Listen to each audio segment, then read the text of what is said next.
संभल में जो हुआ, 5 बेकसूर मुसलमानों की वहाँ पर पुलिस के जरिए हत्या कर दी गई फायरिंग में। अब कोई सर्वे नहीं होगा तो ये बिल्कुल सही है कि हम वन नेशन इलेक्शन के खिलाफ हैं। हर 6 महीने में चुनाव होगा तो जनता का फायदा होगा ना इसमें। वन नेशन इलेक्शन है, ये हमारे संविधान के बेसिक स्ट्रक्चर के खिलाफ है। देखिए, जब ये प्लेस ऑफ वर्शिप एक्ट बनाया गया था उसका मतलब ये था कि देश में इंस्टेबिलिटी ना हो, दंगे ना हो और देश में अमन रहे। अब हम जो देख रहे हैं ख़ास तौर से संभल में जो हुआ, जिसमें एक ही दिन में केस फाइल हो गया और 1.5 घंटे के अंदर ऑर्डर भी मिल गया, सर्वे हो गया, फिर दूसरा सर्वे हुआ, उसके नतीजे में हम देखते हैं कि हिंसा हुई और 5 बेकसूर मुसलमानों की वहाँ पर पुलिस के ज़रिए हत्या कर दी गई फायरिंग में। तो सुप्रीम कोर्ट का आज का फैसला उस एक्ट को सामने रखकर सुप्रीम कोर्ट ने कहा कि अब कोई सर्वे नहीं होगा, कोई केस कोर्ट हियर नहीं करेगी जब तक कि सुप्रीम कोर्ट उसकी हियरिंग को कंप्लीट नहीं करता, जो भी फैसला आएगा। तो ये बिल्कुल सही है। ये बार बार कोर्ट को जाना कि यहाँ पर मस्जिद नहीं थी, 500 साल 600 साल पहले ऐसा हुआ, बिल्कुल गलत है। पार्लियामेंट का एक्ट है और भारत सरकार को, मोदी सरकार तो रिप्लाई डाल ही नहीं रही है अपना, उनको रिप्लाई डालना चाहिए।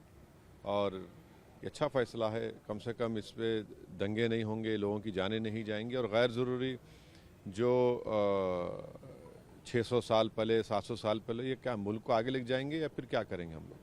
संभल हो, अजमेर हो, ज्ञान वापी हो, आपको लगता है कि इस पर विराम लग जाएगा? अब तो सुप्रीम कोर्ट का तो ऑर्डर है, तो जाहिर है लोअर कोर्ट्स को सुनना पड़ेगा। अभी वन नेशन वन इलेक्शन को लेकर कैबिनेट ने मंजूरी दे दी है, जल्द ही वो बिल के रूप में सामने देखिए, जब जिस कमेटी के सामने ये लाया गया था, कोविंद हमारे एक्स प्रेसिडेंट थे, उसके सामने हम जाकर हमारी पार्टी तरफ से दिए कि हम वन नेशन इलेक्शन के ख़िलाफ़ हैं। इसलिए ख़िलाफ़ हैं कि ये भारत के फेडरलिज्म के ख़िलाफ़ है, जो बेसिक स्ट्रक्चर का हिस्सा है।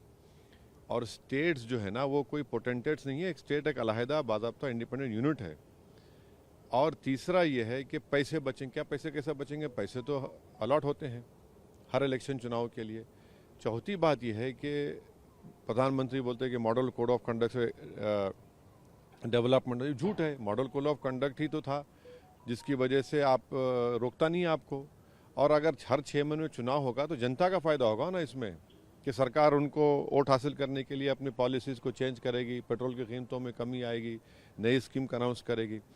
तो ये जो वन नेशन इलेक्शन है, ये हमारे संविधान के बेसिक स्ट्रक्चर के ख़िलाफ़ है, फेडरलिज्म के ख़िलाफ़ है।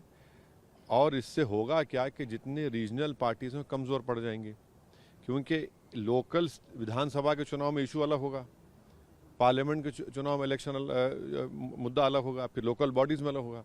इन सब को एक साथ कराना ये बिल्कुल गलत है। और फिर ये बात बताइए, अगर कोई स्टेट में गवर्नमेंट गिर जाती है, डिसोल्यूशन हो जाता है, आप कौन होते बोलने के लिए कि भाई वो सिर्फ 3 साल रहेगी या 2 साल रहेगी? कोई भी सरकार 3-2 साल में काम कर पाएगी? ये तो जनता का राइट है कि उसको पूरा टेन्योर मिले और फिर वो काम करके दिखाए। तो ये हर एतबार से ये गलत फैसला है। ये सिर्फ और सिर्फ नेशनल पार्टी बीजेपी चाहती है कि कभी लोकल इश्यूज़ ना बने और एक बहाना बना रही है, पैसे बच जाएंगे, इकोनॉमी का फ़ायदा होगा। ऐसा कुछ नहीं है। सिर्फ और सिर्फ ये रीजनल पार्टीज़ को और अपने अथॉरिटेरियन रूल को जारी रखने के लिए ये फैसला लिया गया है।